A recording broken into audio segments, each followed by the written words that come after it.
European Union leaders have been holding talks on defense in Copenhagen following a series of recent airspace incursions and drone sightings at airports with links or suspected links to Russia.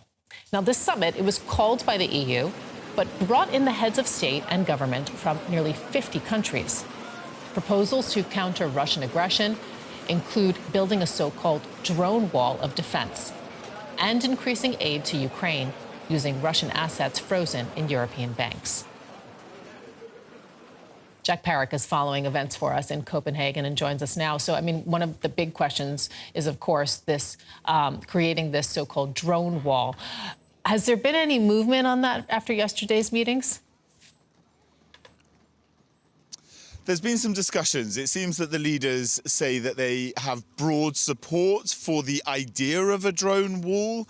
The expression is perhaps not a great one, the idea of a kind of wall of protection to prevent drones from coming in. But the idea is to pool EU resources so that when there are drone incursions, like we've seen over the last few weeks in countries like Poland, Estonia, Romania, and specifically here at Copenhagen Airport, the airport was closed down for a long period and there were big concerns about what that would mean for this week's summits here in Copenhagen. They know that they want to try and do something. We have heard from a range of the different leaders at the EU summit yesterday, and they're still continuing to discuss what this might mean. We know, for instance, that the German government is somewhat hesitant around this. 3,000 odd kilometres of the European Union's external borders are very, very hard to get a big collective defence structure put into place. And indeed, many of the leaders are worried about the conflict between the idea of setting up a drone wall for the European Union and what that means for the member countries that are in the NATO military alliance alongside the United States and Canada that already have defence and security structures. We heard the German Chancellor speaking to that effect as well. But there are people that are really in favour of this idea, and that is why the European Commission's proposal is getting some traction. Indeed, the host of these meetings here in Copenhagen, Mette Frederiksen, the Danish Prime Minister, she's in favour. Take a listen to what she had to say. I like the idea of a drone wall, but we have to be very frank to the Europeans that no matter what kind of capabilities we are able to buy, to innovate, to build up, there will still be drones coming into Europe. Okay, interesting. And we have to mention also, Jack, that EU leaders are being joined by politically aligned countries from outside the bloc, such as Moldova, where there was just an election. What do those countries want to hear during this summit?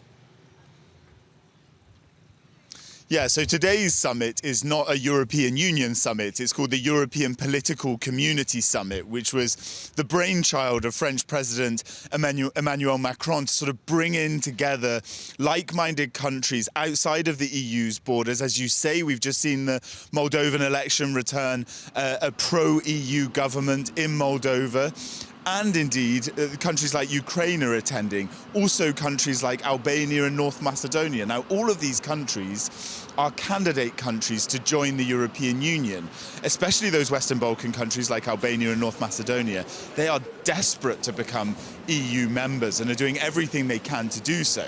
Now, ahead of these meetings, and this is what the leaders of these countries are going to be listening into when they attend this European Political Community Summit here in Copenhagen, the European Council President, Antonio Costa, he's been raising this idea of completely overhauling how the European Union brings new members into it. At the moment, every single EU country has a veto on any other new member coming in. Hungary has been threatening to exercise its veto over Ukraine. It doesn't think Ukraine should be an EU member state. And obviously, Viktor Orban, the Hungarian Prime Minister, has always been considered to be the most pro-Russian of the EU's leaders and has been very, very tricky for the line there amongst other leaders and would exercise that veto. So what Antonio Costa said is that he would propose a change so that it would be done by a qualified majority vote. So a large majority of EU countries could vote in order to accept a country. But in order to do that, there would need to be a vote by all EU countries that would have to be unanimous. So it's a really tricky and complicated proposal he's putting forward. We heard from Viktor Orban, the Hungarian Prime Minister, during the EU Council summit saying he's not in favour of it. But to be fair to him, it's not only him that would be against it. Many other countries who have concerns about different countries, Western Balkan countries even, from joining the European Union would be reluctant to give up that veto. But I think this is going to be one of the big topics, like I said, that those leaders from outside the bloc are going to want to hear from the EU side. What do they really mean about this, and what is this going to change for their process? Because at the moment, the rules of the games are set for them to become EU member countries. There's a process in which they are in, but that now potentially change. Okay, a huge debate raging there. Meantime, Ukrainian President Zelenskyy has arrived there. What's he likely to say? Yeah, this is also the big thing. He's obviously a big part of the drone war. Ukraine is very, very good at drone protection and defense because of the Russia's ongoing war in Ukraine. But also he wants to hear about money. One of the discussions that happened here in Copenhagen yesterday was about using Russia's frozen assets in European financial institutions to the tune of about 150 billion euros to finance Ukraine. It's very tricky.